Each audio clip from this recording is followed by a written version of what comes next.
बच्चों, कहानी को थोड़ा सा और आगे बढ़ाते हैं।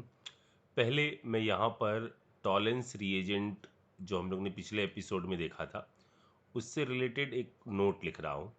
ठीक है, वो नोट ये है कि जैसा हम लोग ने देखा था कि टॉलेंस रिएजेंट किन के साथ रिएक्शन करता है, वो आपका सारे एल्डिहाइड के साथ रिएक्ट करता है, वो आपका अल्फा हाइड्रोक्सी के साथ रिएक्शन करता है, वो आपका फॉर्मिक एसिड के साथ रिएक्शन करता है, या फॉर्मेट आयन क्यों ना हो, मतलब फॉर्मिक एसिड HCOO के साथ टॉलेंस रिएजेंट क्या करता है, पॉजिटिव टेस्ट देता है, सिल्वर मिरर फॉर्म करता है। ठीक है ना।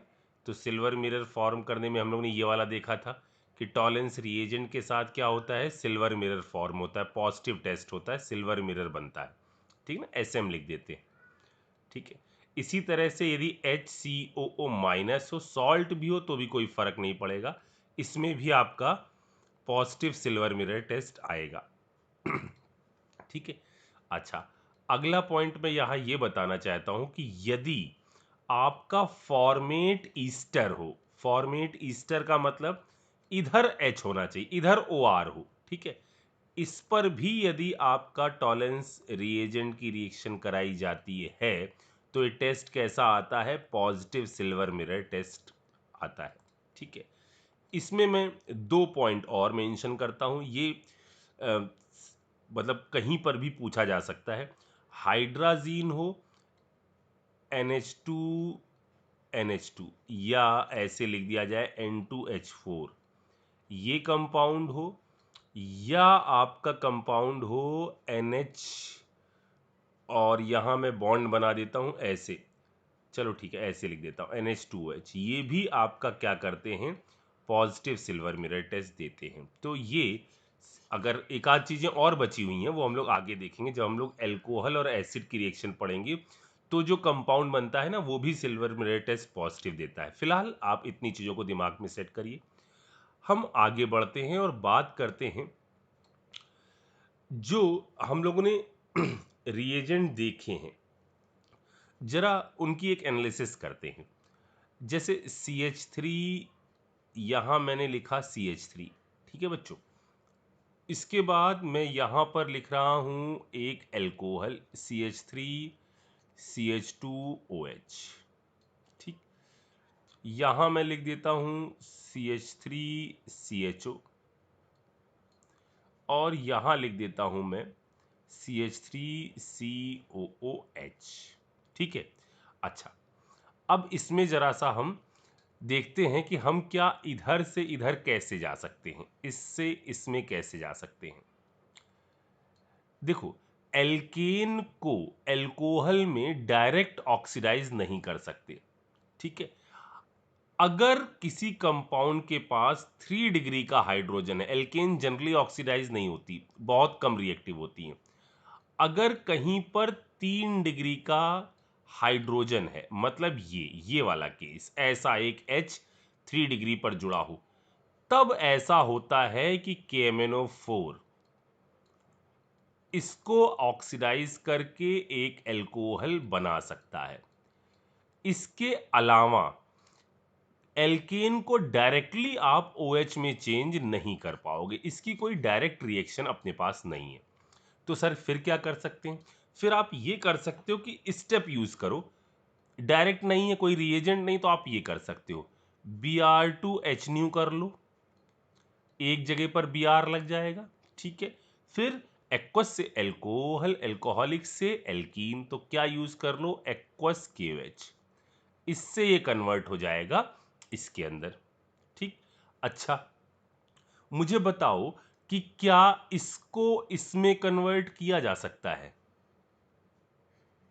एल्कोहल को सीधे एल्केन में आप कन्वर्ट कर सकते हैं, कोई रिड्यूसिंग एजेंट है आपके पास ऐसा, तो हाँ, पापा हैं अपने पास, पापा इस काम को कर सकते हैं। क्या, रेड फॉस्फोरस प्लस HI इस काम को कर सकता है। ठीक, अच्छा अब एल्कोहल से हम आगे चलते हैं। एल्कोहल को क्या हम कार्बोनिल कंपाउंड में चेंज कर सकते हैं? इसके कुछ एजेंट हम लोग ने पढ़े हैं क्या जो एल्कोहल को कार्बोनिल कंपाउंड में चेंज कर दे? अरे बहुत सारे पढ़े हैं, बहुत सारे। पीसीसी, दूसरा पीडीसी, याद करो। ये सब क्या करते थे? कॉपर हीट, ये सब आपका क्या करते थे? एल्कोहल को उठाकर कहां पर ले जाते थे? कार्बोनिल कंपाउंड में ले जाते थे। ठीक है। अच्छा सर, क्या यहां से वापस आने का भी कोई तरीका है? आप सोचो, बताओ। यहां से क्या वापस आ सकते हो आप? बिल्कुल आ सकते हो। आप यूज कर सकते हो क्या क्या, जरा सोचो। आप यहां पर यूज कर सकते हो लिथियम एल्युमिनियम हाइड्राइड, कर सकते हो यूज। या आप यूज कर सकते हो सोडियम बोरोहाइड्राइड, बोलो, ये भी यूज हो जाएगा। अच्छा, या आप यूज कर सकते हो कैटेलिटिक हाइड्रोजनेशन वाला H2 निकल, इस चीज को यूज कर सकते हो। या आप यूज कर सकते हो एक और रिड्यूसिंग एजेंट हम लोग ने देखा था Na और अल्कोहल C2H5OH, ये भी इस काम को कर सकता है। ठीक, तो इधर से इधर भी आप आ सकते हो। सर, क्या हम इधर से इधर आ सकते हैं? यहां से सीधे सीधे हम इस पर आ जाएं, यहां पर, इधर।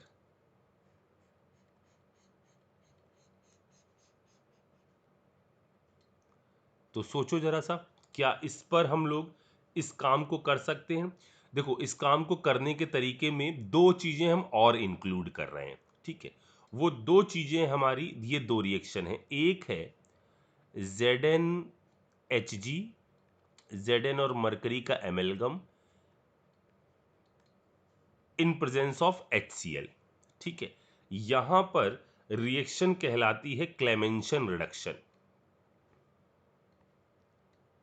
ये कहलाती है क्लेमेंशन रिडक्शन। ठीक है, क्लेमेंशन रिडक्शन में पहले मैं दूसरा रिएजेंट भी बोल दूं। दूसरा होता है second Wolff Kishner reduction, NH2NH2 in presence of OH minus. यहां रिडक्शन होता है कौन से मीडियम में? एसिडिक मीडियम में। यहां रिडक्शन होता है कौन से मीडियम में? बेसिक मीडियम में। इसको हम शॉर्ट फॉर्म में CR बोलेंगे और इसको हम बोलते हैं वुल्फ किस्नर रिडक्शन।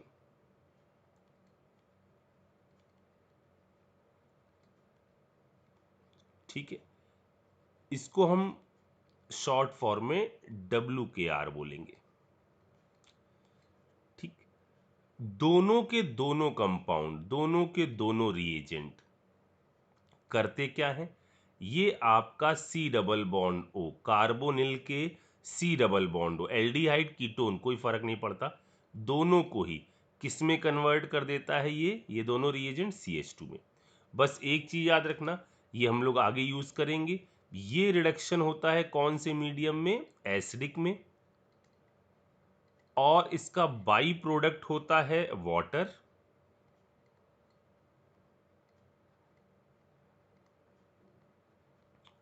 ठीक है, यहां पर ये रिएक्शन होती है बेसिक मीडियम में और इसका बाई प्रोडक्ट होता है नाइट्रोजन। ठीक, अच्छा, और आगे बढ़ते हैं। क्या हम कार्बोनिल कंपाउंड को कन्वर्ट कर सकते हैं एसिड में? बिल्कुल कन्वर्ट कर सकते हैं। लगाओ आप कोई ऑक्सीडाइजिंग एजेंट जो भी आपको याद आ रहा हो, तो यहां आप यूज कर सकते हैं। कौन कौन से, जरा सोचो। जो हम लोग ने अभी देखा था, टॉलेंस रिएजेंट यूज कर सकते हो, एल्डिहाइड को ऑक्सीडाइज कर देगा। या आप यूज कर सकते हो फेलिंग सोल्यूशन। या आप यूज कर सकते हो बेनेडिक्ट सोल्यूशन। या आप यूज कर सकते हो कोई और KMnO4, इस टाइप की चीजें यूज कर लो। ठीक है ना, जो यहां से यहां ले जा सकता है वो यहां से यहां भी ले जा पाएगा। ठीक है, इस चीज को आप यूज कर सकते हो। ठीक है, ये जो होते हैं ना, ये सब, ये तीनों, ये आपका डबल बॉन्ड पर कोई इफेक्ट नहीं डालते।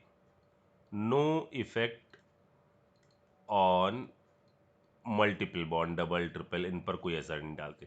लेकिन KMnO4 अवॉइड किया जाता है, अगर डबल बॉन्ड होगा तो डबल बॉन्ड को भी ब्रेक कर देता है, पता है आपको। Hot KMnO4 and oxidative ozonolysis give same type of product, ठीक है। अच्छा अगर हम यहां से यहां आना चाहें, इधर से इधर, ठीक, यानी इस प्रोसेस के लिए आप क्या चीज यूज कर सकते हो? इस प्रोसेस के लिए आप कई चीजें यूज कर सकते हो। देखो, एक तो कई चीजों का मतलब आप डायरेक्ट इधर से इधर आने की रिएक्शन नहीं होगी आपके पास, क्योंकि अगर आपने डायरेक्ट यहां आप सोच रहे हो लिथियम एल्यूमिनियम हाइड्राइड से रिएक्शन करा दें, तो वो तो इसको उठाकर कहां ले जाएगा? इस जगह पर ले जाएगा। इसको करने का क्या तरीका होगा? इसको करने के लिए पहले आप इसको कन्वर्ट करो किस चीज में? या तो आप इसको कन्वर्ट कर लो PCl5 की रिएक्शन करवा दो, एक दो एपिसोड पहले देखी थी। OH को किस में कन्वर्ट कर देगा? ये कन्वर्ट कर देगा C डबल बॉन्ड OCl के अंदर, ठीक। फिर आप इस पर रिएक्शन करा सकते हो, रोजनमुंड रिएक्शन, H2PD BaSO4, ये आपका इस कंपाउंड को कन्वर्ट कर देगा किस चीज में? कार्बोनिल कंपाउंड में ले आएगा। या आप इस पर रिएक्शन करवा सकते हो किस कंपाउंड की? LBAH, लिथियम ब्यूटॉक्सी एल्युमिनियम हाइड्राइड, याद है आपको? इसमें यदि आपने टेम्परेचर -78 डिग्री सेल्सियस रखा तो आप यहां से कार्बोनिल में पहुंच जाओगे। नहीं आ रही बात समझ में? ठीक है। अच्छा, या और क्या काम हो सकता है? या आप फिर इसको ईस्टर में कन्वर्ट कर दो और डिबाल की रिएक्शन करा दो। या आप इसको किस में कन्वर्ट करो? ईस्टर में। सर ईस्टर में कैसे कन्वर्ट होगा? देखो, एल्कोहल और एसिड, ये आपने पढ़ा होगा 9th-10th में। एल्कोहल और एसिड जब आपस में रिएक्शन करते हैं तो फ्रूटी स्मेल का सॉल्यूशन बनता है, जिसको आप ईस्टर कहते हैं। तो पहले ईस्टर में कन्वर्ट कर दो और ईस्टर पर आप करा सकते हो क्या? डिबाल। ये बात भी समझ में आ गई? अच्छा सर, और भी कुछ है क्या? अभी रुको तो। अब यदि हमसे कहा जाए कि आप कन्वर्ट करो इस कंपाउंड को, देखिएगा, जब बात नीचे आओ, अभी देखना, ये गए, ये गए, ये गए, ये गए, जंप मारो। सर मतलब क्या सर जंप मारना जरूरी? सर इसको एक बार एक्सप्लेन कर देंगे आप? मैं बता रहा हूं अभी। फिर यहां से हम आ गए इधर, क्या ये कन्वर्जन हो सकता है? बिल्कुल ये कन्वर्जन हो सकता है, और यहां पर आप अपना नामी ग्रामी रिएजेंट यूज कर लीजिए, LiAlH4, ठीक है। या यूज किया जा सकता है BH3, या इसको ऐसे भी BH3 भी लिखा जाता है, या कभी कभार आप इसको B2H6 भी लिख दें। जाहिर सी बात है, आपको पता होगा ये डाइमराइज कर जाता है, B2H6। ये भी यूज किया जा सकता है। ये यूज क्यों किया जा सकता है? क्योंकि इसके अंदर दमड़ी कम लगती है। सर दमड़ी मतलब ये सस्ता होता है। लिथियम एल्युमिनियम हाइड्राइड जो है ना, वो महंगा है, और B2H6 जो है ये आपका इसकी तुलना में कैसा है? सस्ता है। तो सर B2H6 क्या करता है? B2H6 करता ये है कि ये आपका कभी भी कार्बोक्सिलिक एसिड को,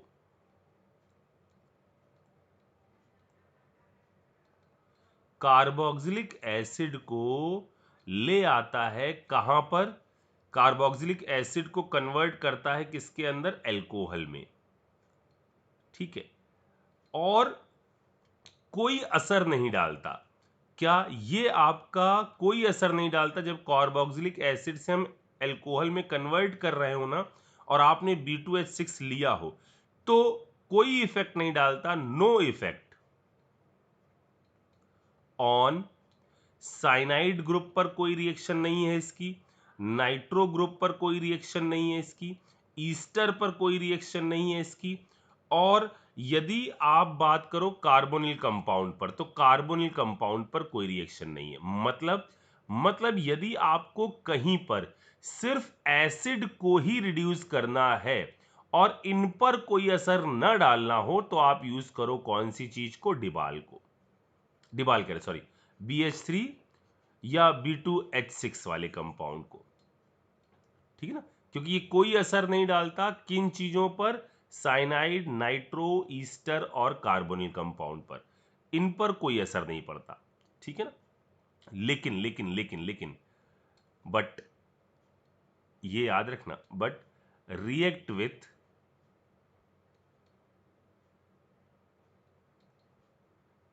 double bond and triple bond. कैसी रिएक्शन होती है? वही B2H6 THF H2O2 OH-, वही वाली रिएक्शन होती है। तो सर मतलब ये है कि कभी हमको डबल बॉन्ड पर असर ना डालना हो और एसिड को उड़ाना हो तो इसको यूज करो, और साथ में और ग्रुपों को उड़ाना हो तो इसको यूज करो। और यदि आपको सिर्फ एसिडिक ग्रुप को उड़ाना है और डबल बॉन्ड मौजूद ना हो, तो आप यूज कर लो इसको। ठीक, कंफ्यूज तो नहीं हुए? सिंपल सी बात है, दोनों में आप यूज, अगर सिर्फ एसिड को उड़ाना है, सिर्फ एसिड वाले ग्रुप को उड़ाना है, तो इसको यूज कर लो। डबल बॉन्ड ना हो, डबल बॉन्ड हो और कई सारे ग्रुप और भी प्रेजेंट हो जो आपने पहले देखे थे, उनको भी इफेक्ट करना है, तो आप लिथियम एल्यूमिनियम हाइड्राइड का यूज कर लीजिए। ठीक है, इतनी बात हो गई। अच्छा, यहां पर मैं एक छोटा सा एक पॉइंट और बता दूं आपको, नोट करके मैं एक पॉइंट और लिख दे रहा हूं। यदि आप कभी कार्बोनिल कंपाउंड ले लें, ये एल्डिहाइड या कीटोन कुछ भी हो सकता है, यदि आप कोई कार्बोनिल कंपाउंड ले लें, ठीक है, और इसकी रिएक्शन करवा दी जाए Mg और Hg के साथ, जैसा एमेल्गम एक ऊपर देखा, यहां Mg के साथ एमेल्गम बना हुआ है, ठीक है, तो ये क्या करता है? ये आपका इस कंपाउंड को फ्री रेडिकली इस बॉन्ड को तोड़ता है। CH3C यहां पर आता है, सॉरी फ्री रेडिकली कह रहे हैं, पहले इधर आता है निगेटिव, इधर आता है पॉजिटिव, इधर है क्या? H। एक सेकंड बच्चों, बाद में इलेक्ट्रॉन आएंगे, अभी नहीं, अभी एक सेकंड में समझाता हूं, रुक जाओ। देखो यहां होता क्या है, यदि Mg Hg के साथ आप रिएक्शन कराते हैं, तो ये कंपाउंड CH3C इधर आया निगेटिव, इधर आया H, इस पर कौन सा चार्ज आया? पॉजिटिव। ठीक, ऐसे ही दो मॉलिक्यूल, ये CO- पॉजिटिव H और इधर CH3, ठीक है। Mg ने बनाया क्या? Mg+2, दो इलेक्ट्रॉन बाहर निकाले, ठीक है। एमेल्गम बनने से क्या होता है? रिएक्टिविटी बढ़ जाती है चीजों की, ठीक, ये डी ब्लॉक में और डिटेल में आएगा। ये जो दो इलेक्ट्रॉन निकाले गए हैं, ये दो इलेक्ट्रॉन पहुंचते हैं इसके पास, एक इलेक्ट्रॉन इसको मिलता है, एक इलेक्ट्रॉन इसको मिलता है, और ये निगेटिव चार्ज जो ऑक्सीजन पर आया है वो इस एमेल्गम सरफेस पर चिपक जाता है, क्योंकि इलेक्ट्रॉन निकालने के बाद ये एमेल्गम सरफेस कैसी चार्ज हो जाती है? Positive charge. तो ये टर्मिनल क्या होता है? इससे स्टिक कर जाता है, ये दोनों फ्री रेडिकल एक साथ बॉन्ड बना लेते हैं। और सेकेंड स्टेप में जब हम यूज करते हैं वाटर, इस रिएक्शन में भी सेकेंड स्टेप में यूज किया जाता है वाटर, तो यहां से इन बॉन्ड्स पर, इन ऑक्सीजन पर H जुड़ जाता है और हमारा कंपाउंड बन जाता है ये H, ये OH, इधर CH3 और H। अब आगे कई रास्ते खुल जाते हैं इस रिएक्शन के करने के बाद। आप चाहो तो यहां पर क्या रिएक्शन करा लो? HiO4 की रिएक्शन करा लो, बॉन्ड्स ब्रेक कर दो, फिर आगे बढ़ते चले जाओ, ठीक है ना। तो यहां पर बन जाता है इस टाइप का कंपाउंड। यानी एक जो रीअरेंजमेंट आपने पढ़ा था पीनाकोलिन रीअरेंजमेंट, हो सकता है कि वो इनिशियल स्टार्टिंग यहां से कर दे। तो आपको ये चीज ध्यान होनी चाहिए कि MgHg के केस में क्या होता है, दोनों चीजें आपका फ्री रेडिकल बनाकर इस तरह से चिपक जाती हैं, ठीक है, एक डाइमर टाइप की चीज बन जाती है। जल्दी से इसको देखो, फिर अपन आगे बढ़ते हैं।